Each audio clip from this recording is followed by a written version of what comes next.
Hey, what's going on, Dick Force? How's everybody doing today? And if you have to ask what's a dick for, chances are you spend too much time alone and you need to get out of the house more. But speaking of not getting out of the house much, Netflix just released a new movie called Irreplaceable You. And it's basically about a couple and the woman gets cancer. However, she wants her man not to be lonely for the rest of his life, so she starts scouting around finding him a future life partner so that he won't be lonely after she's gone. And then you find out more about their characters and what the true meaning of relationship goals is, and that's basically your movie. Now, I know what some of you are thinking. That sounds like some silly tearjerker bullshit with no substance that's there just to make you cry and hit you in the feels. And to be honest, you're kinda right, because realistically, this movie had a lot more substance than I would have given it credit for. And not gonna lie, I had a good experience, surprisingly. The lead female in the movie is very good. I believe her name is pronounced Juju Mbatha-Raw. That's probably wrong, I probably just butchered it. But either way, she's really, really, really good. However, her male counterpart, not so much. I would say overall he was passable, but nothing better. And this movie's also guilty of like taking somebody that's super attractive, just throwing glasses on them and messing up their hair a little bit and calling them a dork. Like, I'm pretty sure most women would still definitely sit on that guy's face. And the movie's got some good side characters too. Like, you got Christopher Walken, you got Kate McKinnon, there's a couple other no-name faces that you recognize. The lead female in Christopher Walken's chemistry was actually especially good, surprisingly. Because realistically, Christopher Walken doesn't need to work another day in his life, but he actually came to play in this movie. I was kind of surprised. Kate McKinnon's character actually was something kind of special though, because she was not trying to be funny. She tried to play it straight, but it ended up kind of being like de facto funny on accident, and that made it way more believable. And it's always nice when comedians go dramatic, because 9 times out of 10, it's actually pretty good. As far as the music goes, it wasn't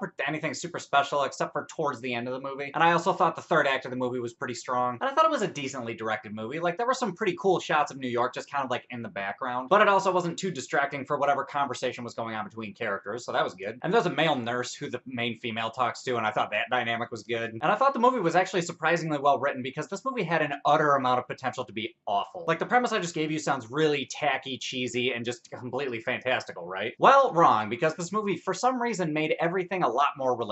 And I thought it was more so because of the main female's kind of relationships that she develops, like, through this tragic thing that's happening to her. And at the heart of it, this movie's not like some cheesy romance flick. It's a drama about coping, but with kind of like this backdrop of like a New York love story. And I thought it was good. I enjoyed it. But don't get me wrong, this movie's no Eternal Sunshine, nothing like that. But I did come out of it with a smile on my face, and that usually is a good sign. So I think overall, I'm gonna give this movie a 7.1 out of 10. The character work is decent, the movie didn't try too hard, the male lead was fucking terrible though. But overall, I thought it was a good movie to watch, especially if you're with your significant other. But anyway, guys, those are my thoughts. What are your thoughts? Have you seen this movie? Have you heard of it? Hop on the comments, let me know what's up. Other than that, if you like this review, give me a like, subscribe to all that other bullshit, and I will catch you guys later.